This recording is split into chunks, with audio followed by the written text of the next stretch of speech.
Hey everyone, it's Dr. Nightstare. Glad you're here. Before we get into it, hit like and subscribe. It really helps the channel. Quick question before we start. Where are you watching from, and what time is it for you right now? Alright, let's get settled. Get comfortable, let your body relax, and just take it easy.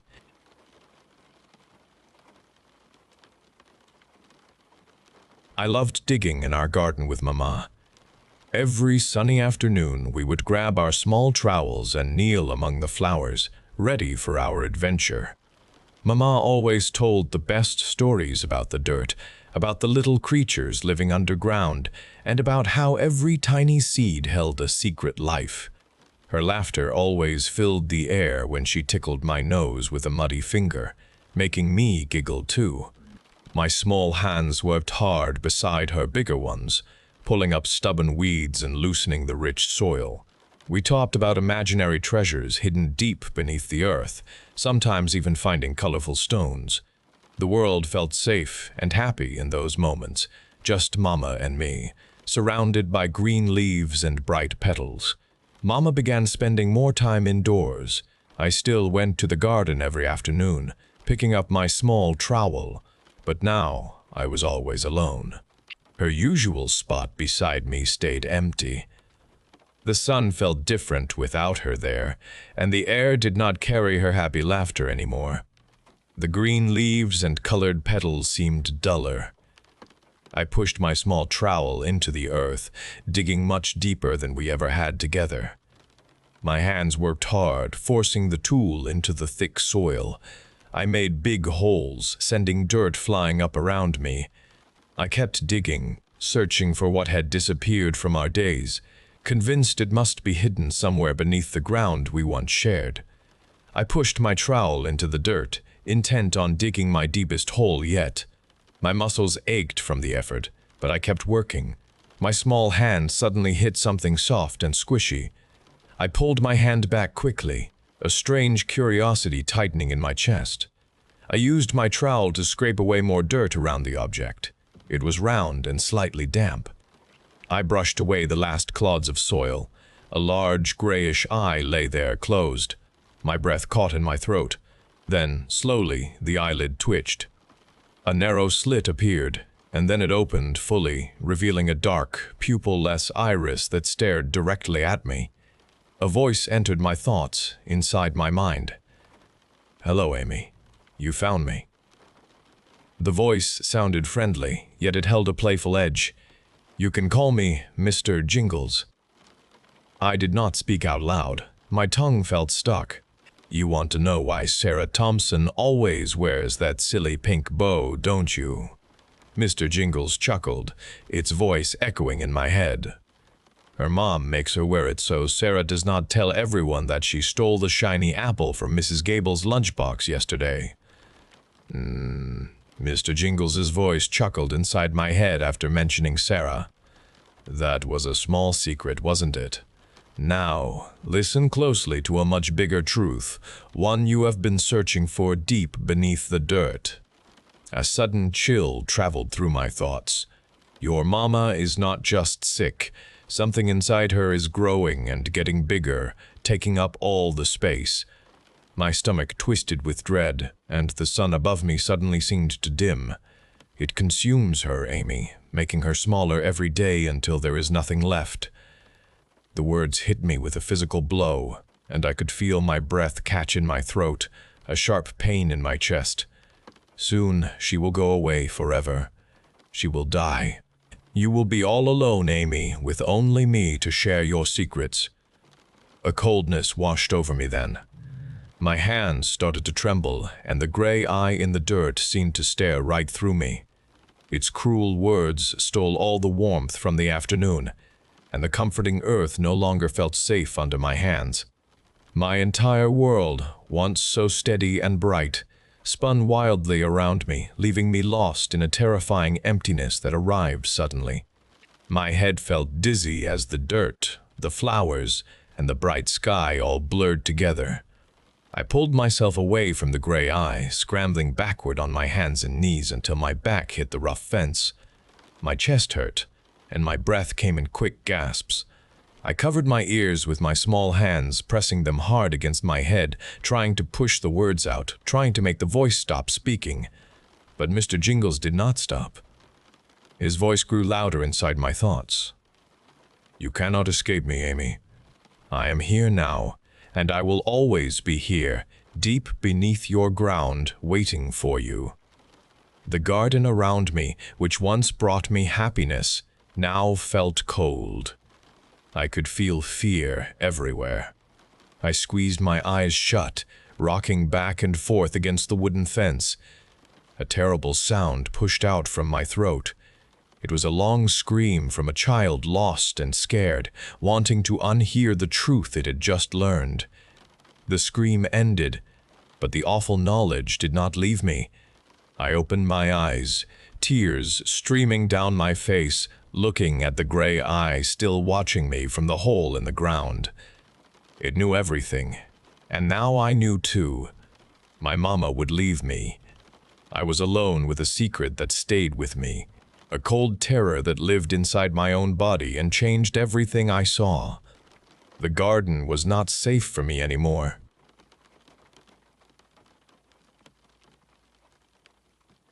The engine coughed a struggling sound. Then it went quiet. I tried the ignition again, but nothing happened. A sudden chill filled the car as the last residual heat dissipated. Outside, thick snow fell in relentless sheets, covering the windshield faster than the wipers could clear it. The world beyond the glass was a blurring white. I pulled out my phone, lifting it high, but no signal bars appeared on the screen. My chest tightened at the empty display. I was isolated. I took a deep breath, pushing down anxiety. The fuel gauge rested on empty. I had driven too far, pushed the limits of my tank through the worsening conditions. There was no going back now. The heater had stopped working the moment the engine died, and warmth left the enclosed space, replaced by a deep cold. My fingers were already stiff, losing their feeling, and a shiver ran through my body. I needed to move, to generate heat and find shelter. Staying in the car would mean freezing to death. I opened the glove compartment, searching for anything useful. A small flashlight rested there, beside a worn road map. Neither offered immediate solutions for my dead car in this blizzard. My gaze moved to the back seat.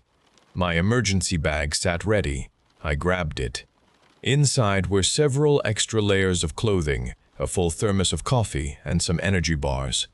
I pulled on a thick wool sweater over my shirt, then layered a waterproof jacket on top, ensuring the hood was accessible. My winter boots felt solid on my feet, providing necessary traction against the growing snowdrifts.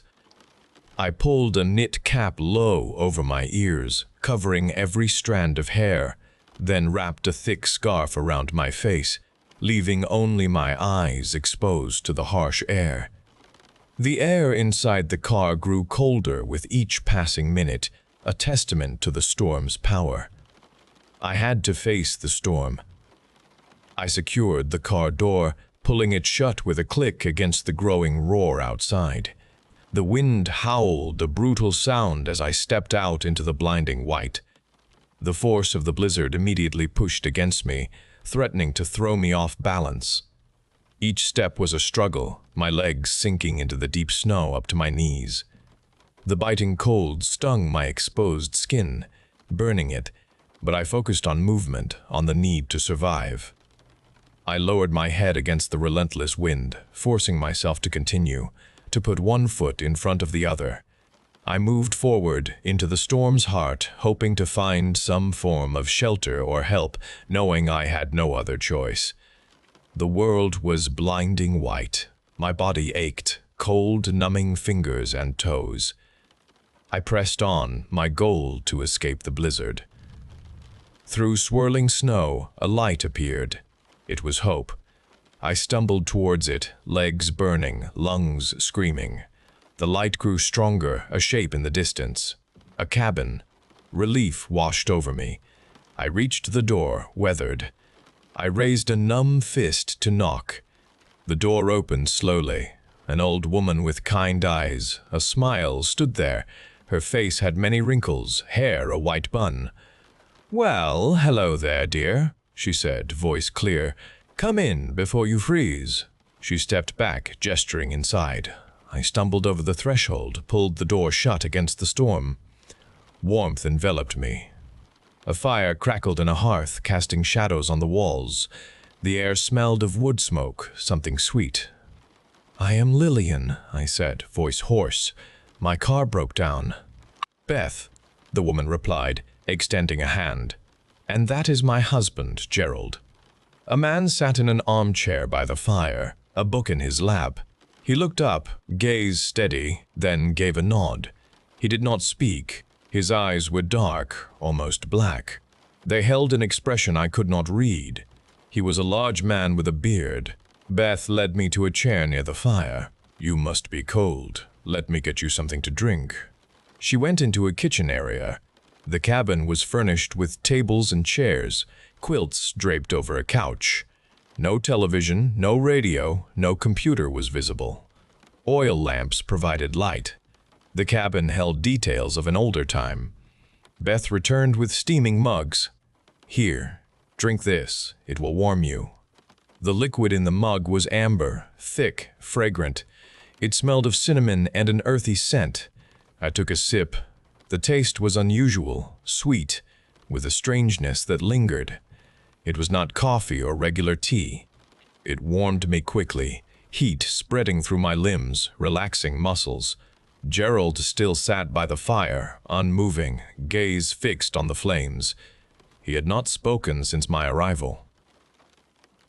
"It is quite a storm out there," Beth said, sitting opposite me, hands clasped.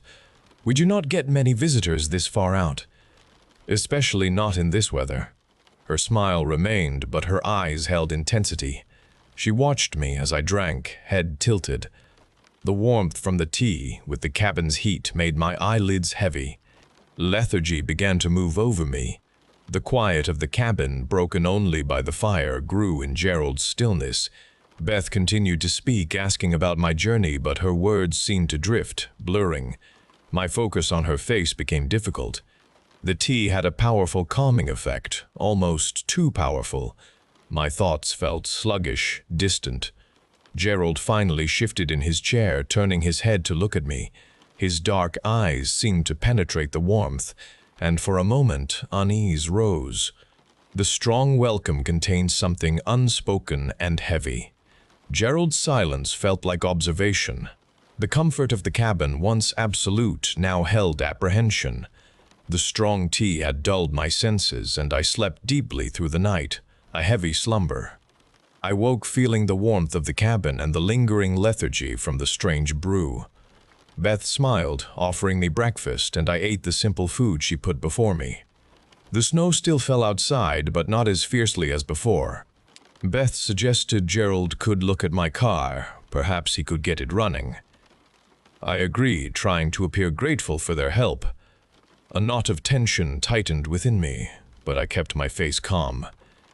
We walked through the thinning snow to my car. Gerald examined the engine, peering under the hood with a flashlight. He tried a few things, muttering to himself, but the engine remained dead. He straightened up, his breath pluming in the cold air. "I need to check the battery cables in the trunk," he said, turning to me. "Sometimes they get loose in the cold." My heart gave a quick, hard beat in my chest. I knew what he would find. I kept my expression neutral, giving a small nod. Gerald walked to the back of the car and pulled the latch. The trunk lid lifted with a soft click and a mechanical groan. The interior light flickered on, illuminating the space within. 2 large bundles lay there, wrapped tightly in dark, heavy tarpaulins. The shapes were unmistakable, human forms bundled and tied. Gerald froze, his hand still on the trunk lid. He stared, his body rigid, then slowly turned his head to look at me. His dark eyes widened, disbelief and horror clear in their depths. His mouth opened slightly, but no sound came out. "They deserved it," I said, my voice quiet, calm. The cold air did not affect my words. my husband and my best friend. They betrayed me. I stepped closer, my hand moving to the small toolkit I kept by the back wheel well. My fingers closed around the cold, heavy metal of a tire iron. Gerald took a faltering step backward, his eyes fixed on my hand, then on the weapon. A desperate sound, a choked gasp, escaped his throat. I lifted the tire iron. He tried to turn, to run, but his movement was slow, hindered by the snow. I brought the heavy iron down hard, connecting with the back of his head. A sickening thud echoed in the still morning air. Gerald crumpled to the snowy ground without a sound, his body falling beside the open trunk. A dark stain began to spread across the white snow around his head. He did not move again. I stood over him, my breath steady, my grip firm on the iron. There was no emotion in me, only a cold certainty. The witness was gone. Gerald lay still, a heavy form on the snow, the dark stain around his head growing slowly. I wiped the tire iron clean on his coat, then placed it back in my toolkit, ensuring everything was exactly as I had found it. I closed the trunk, the latch clicking shut with a final sound. The engine was still under the hood, but I knew what to do. I made a quick, final adjustment to the battery cables, connecting them with precise, firm hands. I walked to the driver's side door, opened it, and settled into the seat. I turned the key. The engine coughed once, then roared to life, a steady sound filling the interior. The heater began to blow warm air, a stark contrast to the scene I had just left. I put the car in gear. I drove away from the cabin, leaving the bloody scene and the silent man behind. The snow still fell in thick, relentless sheets, a perfect blinding curtain. It covered the tracks quickly, erasing my presence from the isolated place, the pristine white swallowing all evidence. My journey continued into the vast white world, unburdened. There was only the road ahead, a quiet determination guiding me forward through the storm, towards my next destination.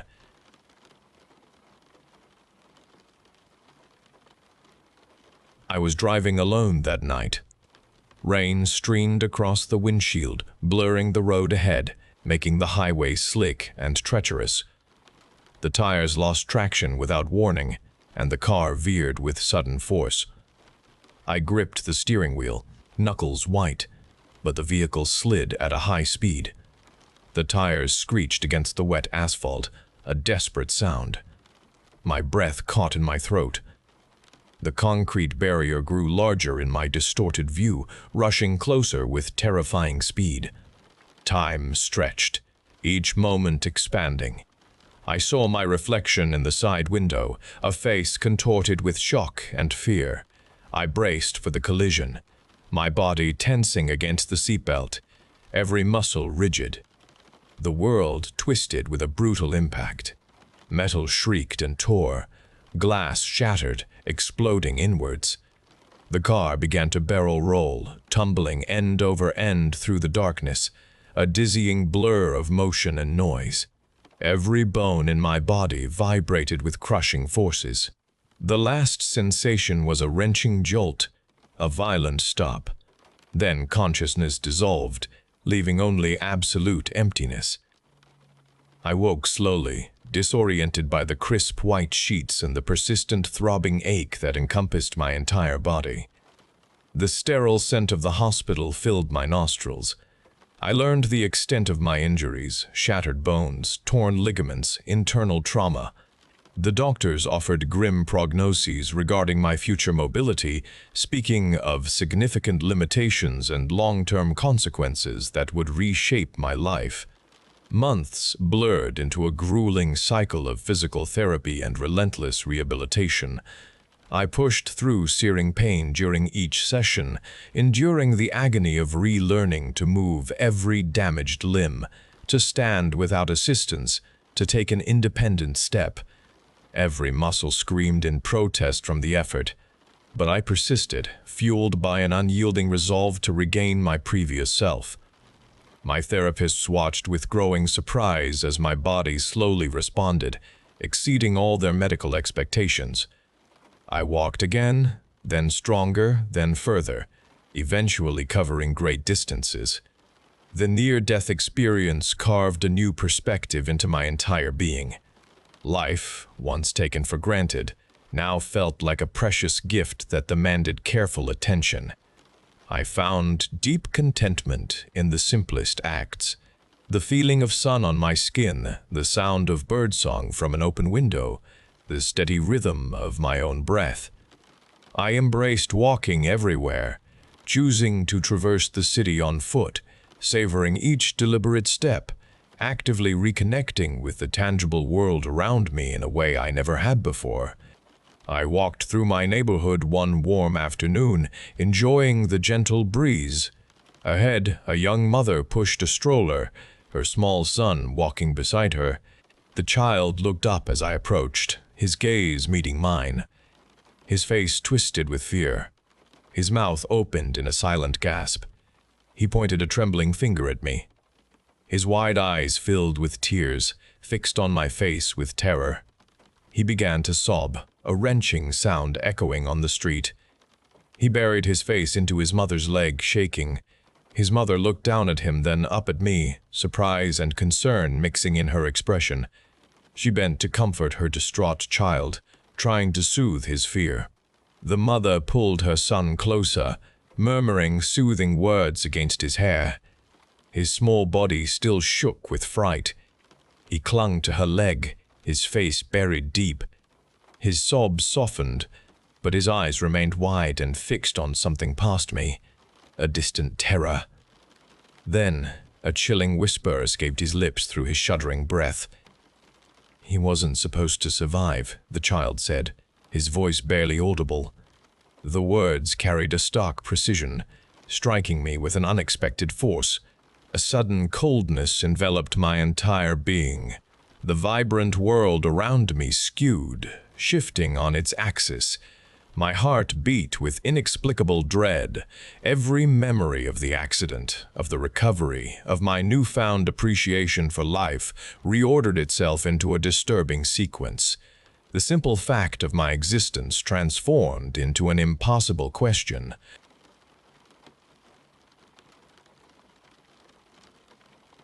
I exist in this metal box now, buried deep beneath the earth. The recycled air tastes stale and metallic, a constant reminder of my confinement. He is coming for me, methodically tearing through every obstacle between us, and I remember the day this all began. It was my 25th birthday, a bright Tuesday in May. The city around me vibrated with routine energy, people rushing through their morning commutes, oblivious to the fabric of reality that was about to unravel for me. I walked along the sidewalk, feeling the warmth of the sun on my skin, headed toward my usual coffee shop. A figure stood by the brick wall near the entrance, a man I had never seen before. He wore a dark suit, impeccably tailored, and a smile that seemed to understand secrets. He did not move like other people. There was an unsettling stillness about him, an absence of typical human restlessness. "Mark," he said, his voice a smooth, unexpected resonance that cut through the city sounds. I stopped, surprised he knew my name. "I have an offer for you. 1 week of immortality." My laughter was immediate, a nervous, disbelieving sound. "Immortality? What kind of joke is this?" His smile widened, showing teeth that seemed a little too sharp. "No joke at all. For 7 days you will not die. Any injury, any affliction will simply mend.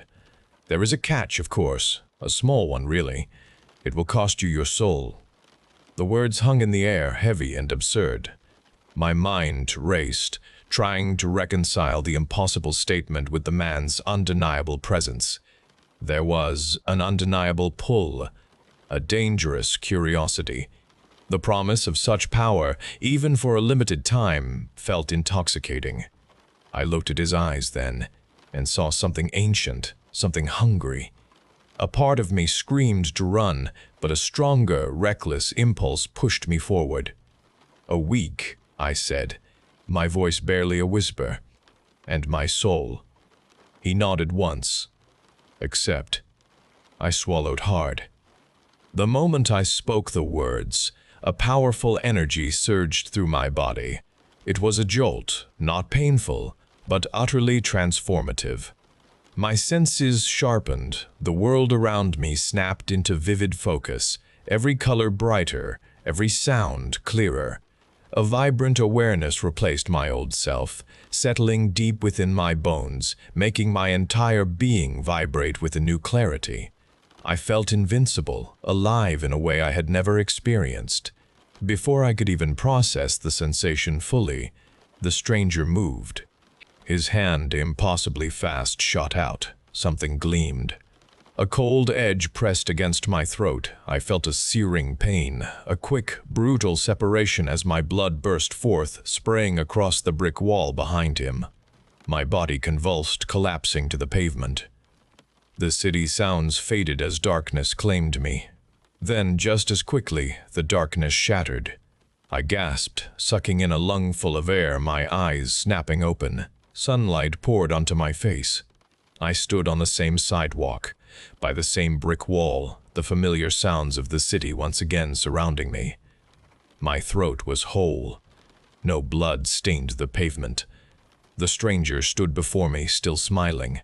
The same dark suit, the same unsettling stillness. He was watching me with an amused expression, and I knew, with a horrifying certainty, that my endless nightmare had just begun. He watched me with an amused expression. A cold memory surfaced then, a vivid flash of a shining blade, the gush of my own blood, the brutal separation of life from body. I remembered the instant before the darkness, the sharp pain, the sudden cold. This was not a dream. This was a rerun, an impossible replay of my violent death. The city sounds that had once brought comfort now held a mocking quality.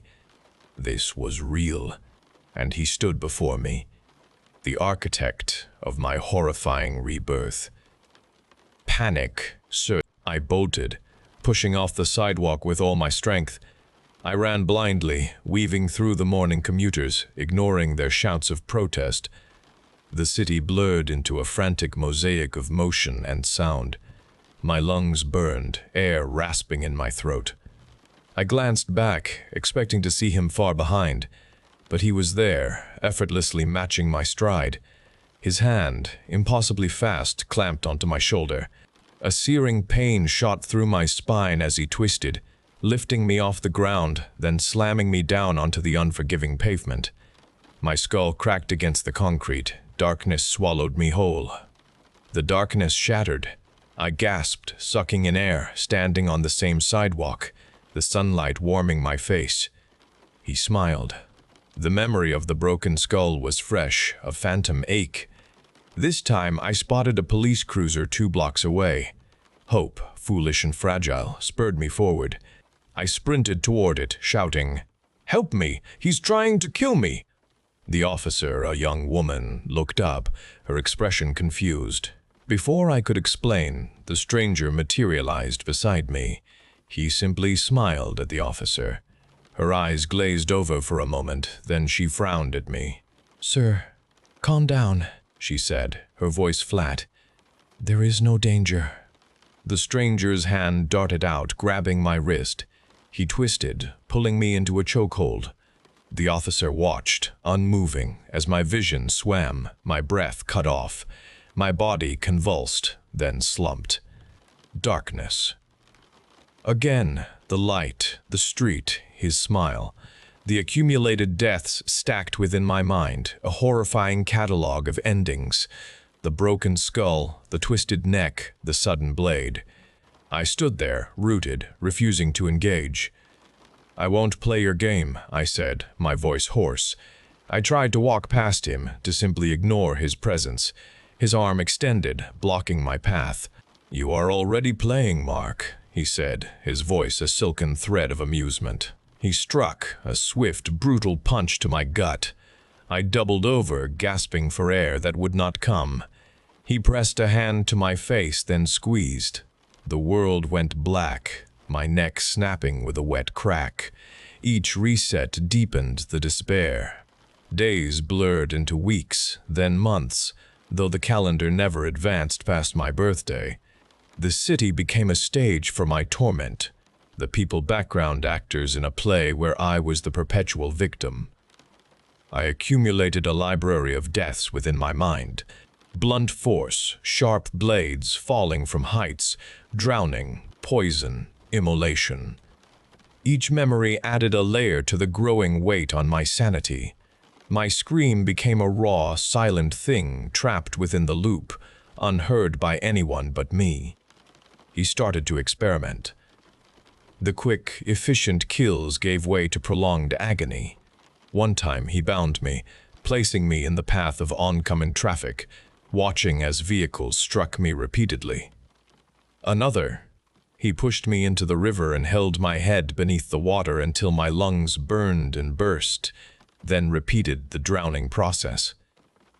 His eyes, always so calm, now held a glint of perverse pleasure. He savored my fear, drew satisfaction from my suffering. I was a toy, a plaything in his endless game, and he enjoyed breaking me in new ways with each passing hour, refining his methods to maximize my terror and pain. My will began to fracture under the relentless torment. After countless deaths, after the taste of blood became as familiar as the morning coffee, a different kind of resolve began to form within me. I could not escape the loop. I could not fight him. His power was absolute. Running was futile. Calling for help was pointless.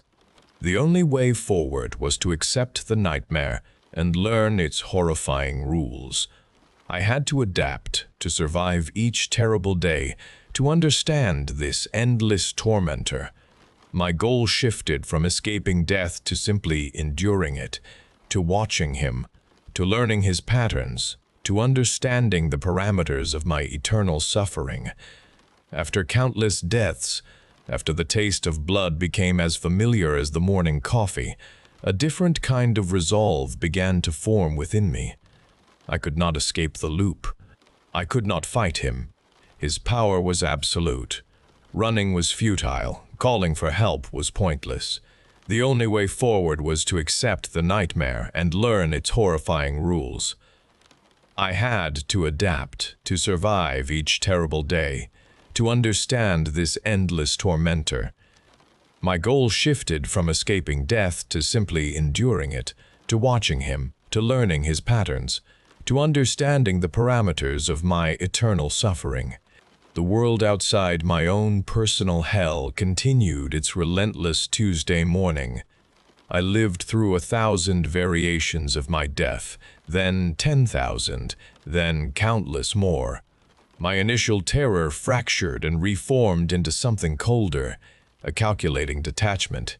Each death became a data point, an experiment in cause and effect. I stopped screaming. I stopped pleading. My focus narrowed to observation, to understanding the parameters of the game. I learned to watch myself die, not with fear, but with an almost academic interest. Pain registered as a sensation, not an agony that broke my spirit. My mind, stripped of its former anxieties, became a repository of strategy, cold and precise. My physical form, though resetting with each loop, became a vessel of accumulated knowledge. My hands learned to pick locks after hundreds of fumbled attempts. My eyes memorized surveillance camera blind spots across the city. My body learned to move with an economical grace born from countless failed escapes and subsequent brutal terminations. I studied anatomy from the perspective of how a body breaks, and how to avoid that breakage. I observed the stranger, his movements, his subtle tells, the patterns in his unpredictability. He varied his attacks, but his approach often held a familiar rhythm, a preference for certain methods in specific scenarios. I started to predict, to anticipate. Years passed within the loop, lifetimes compounded into a terrifying education. I learned to drive cars, then trucks, then specialized vehicles, stealing them after countless trial and error runs where I crashed and died, only to restart the Tuesday morning with another lesson learned. I taught myself basic mechanics, how to hotwire complex systems. I practiced martial arts, not for combat against the stranger, which remained impossible, but for efficient movement, for leveraging my physical form in evasive maneuvers. I learned to navigate the city's underbelly, its abandoned tunnels, its forgotten service routes. Every new skill, every piece of information, became a brick in the wall I was building against my tormentor. Impersonation became a crucial tool. I observed people, their mannerisms, their speech patterns, their identification badges. With thousands of lives to perfect the act, I could mimic a security guard, a delivery driver, a government agent. My voice adapted, my posture shifted. I learned to forge documents, to bypass digital security systems, all through repeated efforts, punctuated by gruesome deaths when I made a mistake. I developed an understanding of human psychology, learning to manipulate conversations, to extract information, to blend seamlessly into any environment. Social engineering became a refined art, a way to open doors that were otherwise impenetrable. My past self, the ordinary Mark from that fateful Tuesday, had been erased, replaced by an entity honed by endless suffering and endless learning. My ultimate goal crystallized after what felt like centuries of this existence. Not escape, for that seemed impossible, but temporary sanctuary. A place the stranger could not immediately breach. A place where I could breathe, even for a short time, away from his omnipresent shadow. I focused my efforts, dedicating every loop to gathering intelligence on secure locations. The idea of a military bunker, deep underground, presented itself as the most viable option. I began systematically infiltrating various government and defense databases, dying countless times in the process, each reset bringing me closer to the schematics, the access codes, the protocols. I spent what felt like decades assembling the pieces, accumulating enough information and skill to execute the most complex plan I had ever conceived. I would steal a high-security transport, impersonate a top-level security clearance, and access the most fortified army bunker in the region. Each step of the plan was rehearsed over hundreds of lives. The acquisition of the vehicle, the bypass of perimeter defenses, the navigation through layers of biometric and digital locks, the final entry into the underground facility. Every interaction, every code, every potential obstacle was cataloged and solved. Then, on one Tuesday, after what felt like a million Mondays, I executed the plan. I woke on the sidewalk, observed the stranger, then moved. My actions were precise, a choreographed dance perfected over untold repetitions. I bypassed the initial patrols, acquired the necessary transport, and drove it through the night. My fabricated credentials opened every gate, every door. I navigated the labyrinthine corridors, my mind a map of the facility, until I stood before the final blast door. My fingers, steady and practiced, entered the complex sequence. The heavy metal groaned open, revealing a sealed environment, an airlock. I stepped inside, the door hissing shut behind me. I cycled through the airlock, my senses alert for any sign of him. The inner door opened, revealing a secure command center, empty and silent. Thick concrete walls, meters deep, surrounded me. Layers of hardened steel and advanced defenses separated me from the outside world. I had done it. I had reached a place that, for a precious moment, felt utterly inviolable.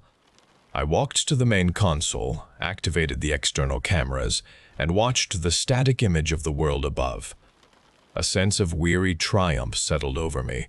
a sensation I had not felt in untold ages. Here, deep beneath the earth, I believed I had found temporary refuge. The static image on the main console flickered, then resolved into a chaotic scene from the army base above. Smoke billowed from a distant barracks, black plumes rising into the clear morning sky. Soldiers moved with frantic urgency, some falling, others firing wildly at nothing visible on the screen. The perimeter fences had been torn apart, guard towers toppled, their twisted metal structures lying broken on the ground. Vehicles burned, their tires melting into puddles of rubber. The air, even through the monitor's filter, seemed to vibrate with destruction. Then he appeared. He moved through the devastation with impossible grace, a dark figure against the backdrop of ruin. He walked past a fallen soldier, not bothering to look down, his path unerring. Another soldier, clearly terrified, raised a weapon, firing a useless burst that tore into the ground. The stranger simply reached out, his hand closing around the soldier's neck. There was no struggle, only a quick, final snap. He dropped the body, then continued forward. He was not rushing, he was methodical, a predator enjoying the hunt. He systematically dismantled the base's defenses, moving from checkpoint to checkpoint, each one falling with precise determination. I watched as alarms blared, as explosions rocked distant buildings, as the desperate shouts of men echoed across the feed. Each death was a calculated step towards my position. He was not merely breaking in, he was clearing a path, enjoying the process. He paused at a fortified entrance, observing a group of soldiers desperately trying to reinforce it. Instead of forcing his way through, he simply ripped a communication antenna from a nearby tower, then used it as a crude spear, impaling one soldier after another through the reinforced door itself, their desperate cries silenced with sickening efficiency. There was no rage in his movements, only a cold, efficient determination that spoke of great malice. He was not just killing, he was demonstrating, asserting his absolute power with every brutal act. He wanted me to see it all. I pressed a button on the console, activating the intercom, my voice resonating with a cold defiance I had cultivated over lifetimes. "You cannot reach me here," I said, my words echoing in the secure room. "You have played your game long enough." The stranger stopped in the feed, turning his head slightly towards the camera. He raised a hand, as if casually adjusting an invisible earpiece. A ripple of something unexpected crossed his face. He began to laugh. It was not a chuckle or a cruel sneer. His laughter started as a low, guttural sound, then quickly swelled, filling the speaker with unrestrained joy. His head tilted back slightly, his eyes closing for a moment as pure mirth consumed him. It was rapturous, a sound that spoke of complete delight, of finding the pinnacle of satisfaction. His entire body shook with the force of it. His face, usually so impassive, was alight with terrifying happiness. His teeth, gleaming white, were visible in a wide, genuine smile. This was the laughter of true, unburdened pleasure. He was not pretending. He was genuinely overjoyed.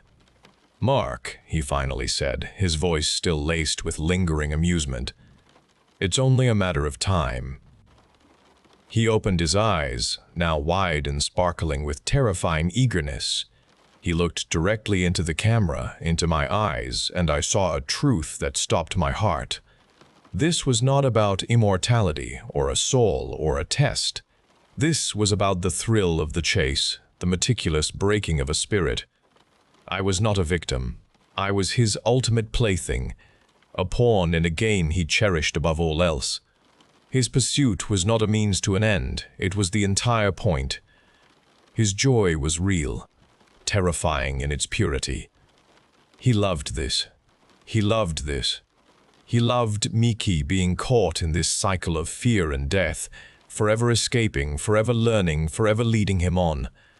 A high-pitched whine started then, cutting through the quiet of the bunker. It was a piercing, metallic shriek that vibrated through the very foundation of the earth. The sound grew louder, steadier, an unmistakable drilling noise. It was coming from above, burrowing through the layers of concrete and steel. He was not just clearing a path, he was already here. The sound was directly overhead, relentless and growing.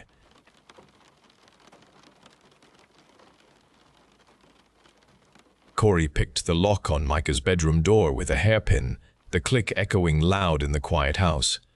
We slipped inside, the air cool around us. I remembered Micah's laugh in this room, a sound now gone forever.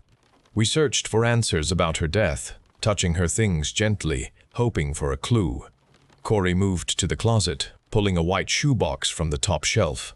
The word "murders" was written in black marker across the lid. My stomach tightened. Corey tore the tape, lifted the lid, and we both looked inside.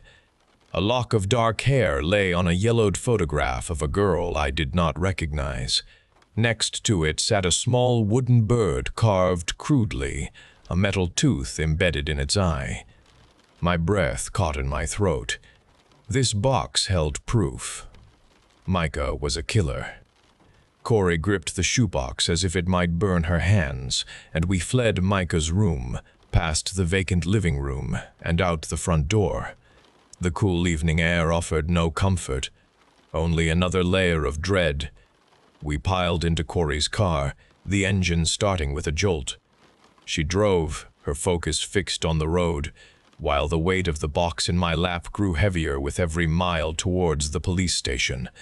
My mind raced with the images from inside the shoebox, the hair, the bird, the horrifying implication of it all. I needed an explanation beyond Micah being a monster. I needed a different answer, so I pulled my phone from my pocket, my fingers clumsy with panic.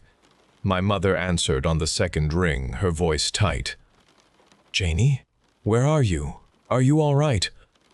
"Mom, I found something at Micah's house," I said, my voice barely a whisper. "Something terrible." It was a box, and it had proof she did horrible things. There was no sound on the other end of the line for a long moment, a moment that stretched into an eternity. Then my mother's voice came back, strained and low. "We knew, Janie," she said, her words hitting me like a physical blow. "All of us parents knew about Micah's problems for years, and we have been trying to keep everything quiet." The car swerved slightly as Corey gasped, having heard the confession through my phone. The world outside the window blurred, and the horrific truth began to settle in my mind. Not only was Micah a killer, but our own parents had known, and they had actively hidden her monstrous acts. The mystery deepened into a terrifying abyss. The police station entrance was a sterile box of white walls and fluorescent lights. Corey held the shoebox tight, and we walked into the lobby. My parents sat on a hard bench across the room, their wrists bound with shining metal, their faces empty.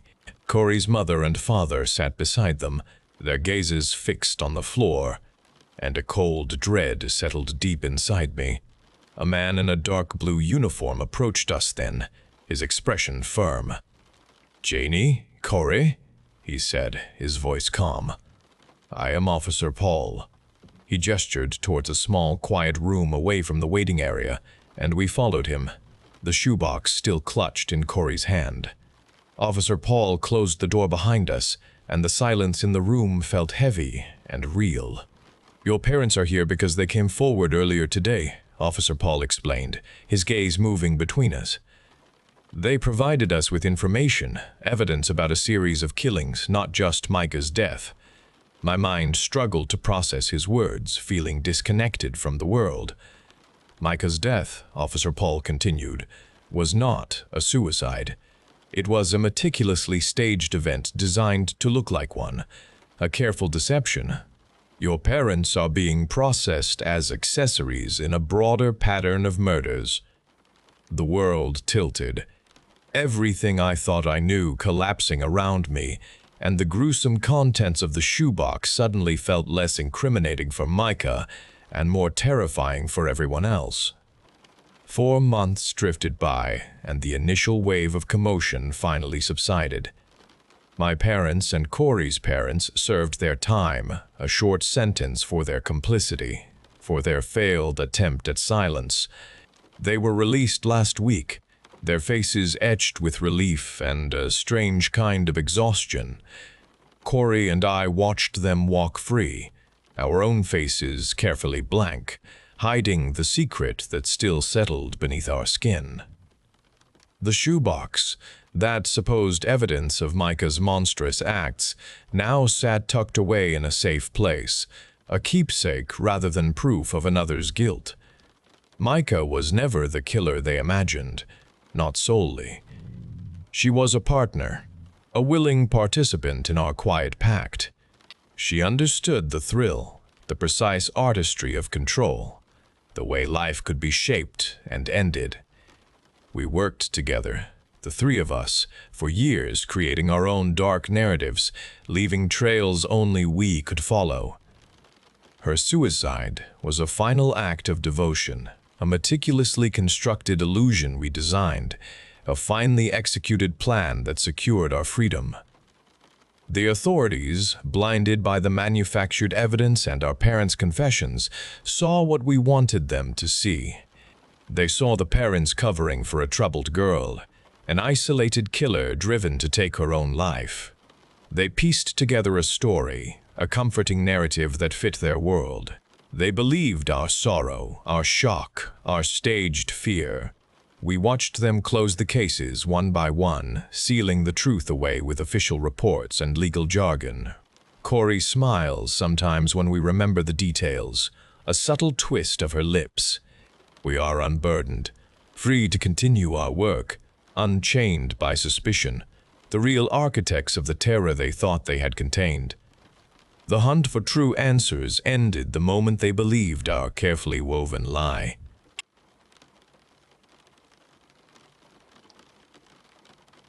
The house contained every aspect of my father's existence, each item placed without reason or order. Piles of things covered every surface. Dusty stacks of newspapers formed precarious towers in the hallway, and the floorboards groaned under the weight of accumulated boxes. Our small rooms felt perpetually full, leaving little space for free movement. My father moved through this maze with a careful tread. He spoke few words, his presence a constant watchful weight, and his eyes never met mine for long periods. We rarely ate meals together at the chipped kitchen table. A heavy padlock secured the refrigerator door, a shiny brass statement of scarcity. I learned early not to approach the fridge without specific permission, and permission came only for the smallest portions of food, given with a silent gesture. Another absolute rule dictated no unexpected visitors ever crossed our threshold. The sound of someone knocking on the front door instantly brought a hushed panic, a desperate scramble to pretend we did not exist inside. We would hold our breath until the footsteps faded away. Most significant were the black garbage bags. They stood in corners of every room, leaning against walls, filling vacant spaces under windows and beside door frames. Some bags were small, barely containing anything. Others bulged with unseen contents tied with coarse string. My father never allowed me to touch them. He never spoke about what they contained, and I never asked. My imagination filled the dark plastic with unimaginable things, broken bones, moldy food, perhaps even parts of people. Everything inside them terrified me. Touching them was absolutely forbidden. I accepted their presence as an immutable aspect of our house, a fundamental truth that required no explanation. I simply obeyed. The call came in the night. My father died. I returned to the house, an older version of myself, but the house remained unchanged. Its silent rooms held the same accumulated clutter, the same looming stacks, the same dull light filtering through grime-coated windows. The air itself seemed heavy with the years, a weight of continued stasis. No one watched me now. The padlock still secured the refrigerator, its brass cold under my touch, but no one forbade me to open it. I did not, the habit too deeply ingrained. My eyes found the black bags first. They stood where they always had, silent and still in their familiar places. A tremor went through me. An old echo of dread, but it quickly faded. This was my house now. There was no one to stop me. I walked to the largest bag leaning in the hallway, its plastic surface dull and dusty. My fingers, surprisingly steady, untied the coarse string at its neck. I pulled open the top. Inside lay crumpled newspapers, empty tin cans, and broken plastic containers. No horror, no secrets, only the ordinary refuse of daily life, long abandoned. I moved from bag to bag, a methodical pilgrimage through the house. Each one yielded a similar collection: yellowed magazines, tattered clothes, empty food wrappers, discarded packaging materials. One bag held only old, broken toys I vaguely remembered from my early childhood. Another contained a collection of dead batteries and tangled electrical wires. The mystery that had fueled years of fearful speculation dissolved with each open bag. There was no dark secret hidden within the plastic. The bags contained only rubbish, accumulated waste without malice or deeper meaning. The true enigma was not what lay inside them, but the rules themselves, the unspoken fear they instilled, and why my father had kept everything. The small brass lock on my kitchen cabinet was barely visible. I kept it shut most days, a small brass disc securing a space I rarely used. One evening, a friend visited my apartment. She looked at the cabinet. "Why the lock?" she asked, her voice simply curious. I turned towards the cabinet, really seeing the small padlock for the first time in many years. Its brass surface caught the kitchen light. It mirrored the exact padlock that had secured my father's refrigerator. I had bought this lock years ago without thinking, affixing it to this particular cabinet. I had not consciously registered its presence since then. A sudden heat rose into my cheeks. I walked to the cabinet. My hands moved to the small key. I inserted the key into the lock and turned it. The mechanism clicked open with a soft sound. I unfastened the lock and pulled the cabinet door wide.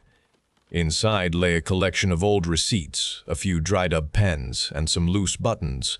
There was nothing valuable within. No important items were kept there. Only ordinary objects, accumulated without particular reason, stored behind a silent barrier. I pulled every item out of the cabinet and dropped it into the kitchen trash. The cabinet was now completely empty, a clean, open space. I stood there for a long moment, the small brass lock still in my palm. It was a tangible object from my past, a silent witness to ingrained rules. I did not discard it. I walked to my desk and placed the lock into a small drawer. Its solid weight felt real against my fingers. I understood that fully breaking free from old habits required time. The fear of scarcity, the constant need for rigid control, the unspoken rules that had governed my childhood home, they did not vanish quickly. They slowly receded, but they left indelible marks behind. I had opened the black bags. I had emptied the cabinet. The lock remained, a quiet reminder.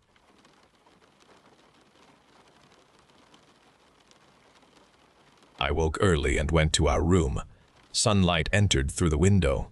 My love lay still in the bed. I leaned over him and brushed my lips against his forehead. His skin felt cool. "Good morning, my dear," I whispered. He did not respond. I did not expect him to answer. This was our morning ritual. I pulled back the blankets, careful not to disturb his position, and began to clean him. He needed fresh clothes every day. I spoke to him about the weather outside and the birds singing in the garden. He always listened. I combed his dark hair and arranged it just so. His eyes remained closed. I knew he was comfortable. I placed a kiss on his cheek again before dressing him in a clean shirt. Outside, a shrill voice cut through the air. Mrs. Henderson again. "Anna, are you home?" she shouted. I ignored her. She always made such a racket. The front door rattled. She pounded on the wood. "There is a terrible smell coming from your house," she screamed. "The whole street is talking." I heard other voices joining in, low murmurs becoming louder. They spoke of strange noises late at night. I simply closed our window to block them out. My love deserved peace. He just needed to rest. Their complaints meant nothing. I picked up his hand and held it. His fingers were stiff, but I loved their feel. The world outside could wait. I had my love. The shouting outside grew into a continuous clamor. I heard them discussing the smell again, their voices filled with anger. I pulled the curtain across our window, wanting to keep their negativity from our space. A sharp rap sounded at the front door. I knew this knock was not Mrs. Henderson's frantic pounding. This knock held a different weight, a firm authority. A man's voice spoke, clear and stern, demanding I open the door. I did not move from my love's side. He needed me here. Another voice joined the first, deeper. They stated they were police officers. They said they had received multiple complaints. They spoke of a welfare check. I tightened my grip on my love's hand. His skin felt cool beneath my palm. "They are trying to disturb us, my dear," I whispered to him, my voice low. "They do not understand our peace." The knocking continued, growing more insistent, resonating through the entire house. Then the man's voice again, louder this time. He said they would be forced to enter if I did not comply. I knew what that meant. They meant to come inside. They meant to take my love from me. I leaned over him, pressing my ear against his chest, listening for the faint rise and fall I always imagined. "Please, my dear," I urged him. "You must wake up, just for a moment. Show them you are here with me." I stroked his cheek, hoping to coax him awake. His eyes remained closed, his face still. A splintering sound ripped through the quiet of our home. The front door shuddered against its frame. I heard wood crack. They were forcing their way in. I would not let them reach him. I positioned myself in front of the bed, my back to my love, ready to shield him. Another loud snap, then the sudden crash of the door as it gave way. The harsh light of the morning streamed into the hallway. Footsteps thudded on the wooden floor. I heard several men speaking as they entered my home. The men in uniforms entered our room. Their eyes immediately went to the bed, to my love. I stood firm, blocking them as best I could. The taller officer stepped forward, his face contorting. He stopped short, one hand going to his nose, his eyes wide. He looked at me, then back at my love. I saw understanding dawn in his gaze, a terrible realization. Another officer came up beside him, his expression quickly mirroring the first. They saw my love was gone. They saw what I refused to see.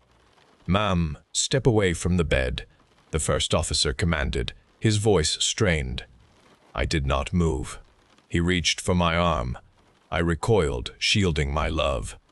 "He is only sleeping," I told them, my voice firm. "You must not disturb him." The second officer pulled out a device. He spoke into it, his words clipped. "We have a deceased male.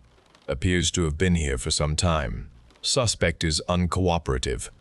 His eyes swept over the room, then landed on me. He took out restraints. They moved towards me with purpose. I knew they meant to take him. I knew they meant to separate us forever. My heart pounded against my ribs. "No," I cried, my voice rising. "You cannot touch him. He is mine." I turned back to my love, pressing my hands onto his chest, begging him, "My love, please, wake up for me now, show them." I whispered words of desperate longing. Then a sound came from the bed. A low, guttural exhalation escaped his lips. The officers froze. Their eyes widened, fixed on my love. His eyelids fluttered, slow and heavy, then opened a fraction. A dull, milky glaze showed in his eyes. His head turned on the pillow, a dry rasping sound accompanying the movement. A slow, agonizing twitch went through his left arm. It lifted, stiff and unnatural, bending at the elbow with a creak. His fingers, rigid before, curled slowly, a macabre invitation. A collective gasp left the officers. They stumbled back, their faces ashen. One dropped his device. The air filled with their terror. My love's lips parted, revealing yellowed teeth, and a wet, sickening gurgle came from his throat. He pushed himself upwards, cadaverous, his movements jerky and disjointed. His vacant gaze found mine. A cold triumph filled me. He heard me. He answered me. He was here for me. My twisted desire was granted.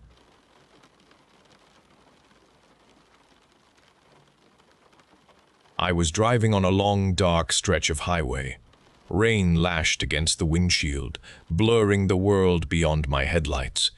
The wipers struggled to keep pace with the deluge. My tires gripped the wet asphalt, a steady, rhythmic contact. Then the steering wheel wrenched hard in my hands. The car veered sharply to the right.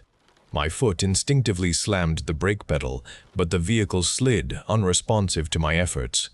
Panic seized me, a cold grip on my chest. I fought the wheel, pulling and twisting, trying to regain control. The car veered, its engine roaring in protest, out of my command. It swerved across the lane, the guardrail rushing closer with speed. Time stretched, each second an agonizing eternity. I saw the concrete barrier loom, a solid, unforgiving wall. The impact was deafening, a shattering explosion of metal and glass that ripped through the night. My body lurched forward against the seatbelt, then snapped back against the headrest. The world dissolved into a chaotic tumble. The car spun, rolling over and over, end to end. I heard tearing metal, shattering glass, and the sickening screech of rubber. My head struck something hard, pain blooming behind my eyes. A flash of searing heat. Disorientation overwhelmed me. I was suspended upside down, then crushed against the door, then flung hard again as the vehicle continued its destructive roll. The motion finally stopped with a jarring thud, followed by a strange, unnatural quiet. Then sounds flooded back, dripping water, groaning metal, my own ragged breathing. I tasted blood, metallic and warm, coating my tongue. My body screamed with pain, every nerve alight. I tried to move my arm, but a crushing weight held it pinned. My vision blurred, edges darkening. Red and blue lights flashed through the mangled wreckage, painting streaks across my sight. Voices shouted, urgent and distant. A hand touched my face, cold against my clammy skin. "Stay with us," someone commanded, their voice cutting through the ringing in my ears. I felt pressure on my chest, a rhythmic push. My eyes closed, struggling to open again. The voices receded, fading into a buzzing echo. The world dimmed around me. I fought to hold on, but consciousness slipped away, a slow descent into a terrifying darkness. I opened my eyes to a world of white. The sterile smell of antiseptic filled my nostrils. Pain, a constant, dull throb, pulsed through every part of my body. My head felt heavy, wrapped tightly in bandages. I tried to move, but my limbs protested, locked in place by casts and tubes. A nurse noticed my stirring, her face appearing above me with a practiced smile. She spoke gently, her voice a calm anchor in my confusion, telling me I had survived a terrible accident. The days blurred into weeks within the hospital walls. Doctors visited, their faces etched with concern as they discussed my injuries. My left leg was shattered, bone fragments piecing together through surgical pins. My jaw was wired shut, my cheekbone fractured, making every attempt to speak a struggle. The real challenge lay in my spine, a debilitating injury that cast a long shadow over my future. They spoke of extensive nerve damage, of uncertain outcomes. Their words carried a heavy weight, suggesting a life drastically different from the one I had known. Doubt was a tangible presence in their conversations. A deep frustration simmered within me. I refused to accept their grim prognosis. The thought of permanent disability fueled a fierce determination. I pushed through the excruciating sessions of physical therapy, forcing my aching muscles to respond, gritting my teeth against the fire in my nerves. Every small movement felt like a monumental victory. Learning to sit up, then stand, then take a single, trembling step became my entire existence. My body screamed in protest, but my will refused to yield. Months crawled by, a relentless cycle of pain and progress. Slowly, painstakingly, my strength returned. With each recovered inch of movement, a powerful realization grew within me. I had been given a second chance, a life snatched from the brink. This suffering, this hard-won recovery, instilled in me an overwhelming appreciation for simply existing. Breathing, seeing the sunlight, feeling the ground beneath my feet. These were no longer mundane acts, but precious gifts. I left the hospital different, inside and out. The scars on my body were a testament to my fight, but my spirit felt lighter, freer.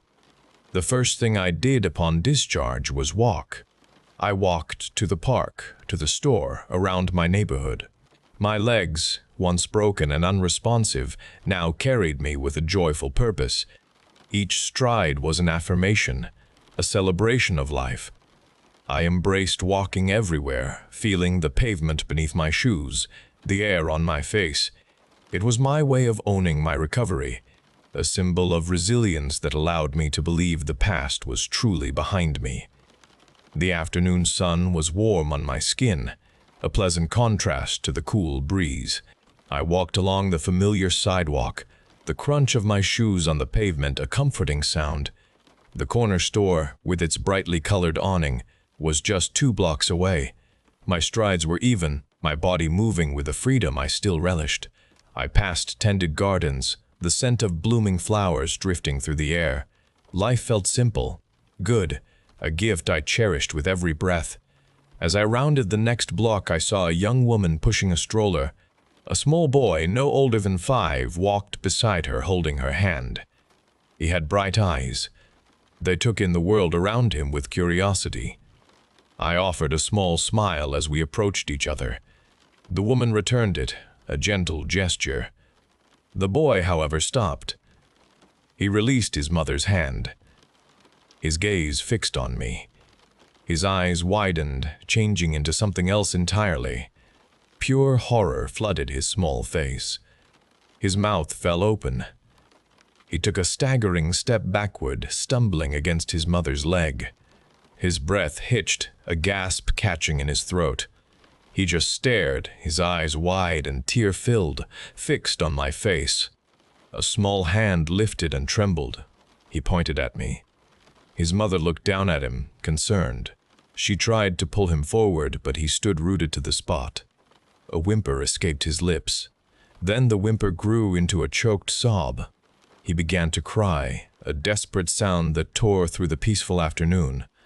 He covered his face with both hands, burying it against his mother's side, shaking. His sobs intensified, a raw outpouring of terror. The mother looked at me, her expression shifting from confusion to bewilderment, then to an almost accusatory concern. I stood there, rooted myself, feeling a cold dread begin to take hold, a deep confusion clouding my mind. The child's terror was not for some passing stranger, but for me. The mother knelt, pulling her son close, trying to soothe his frantic cries. Her eyes darted between the shaking child and me, searching for an explanation.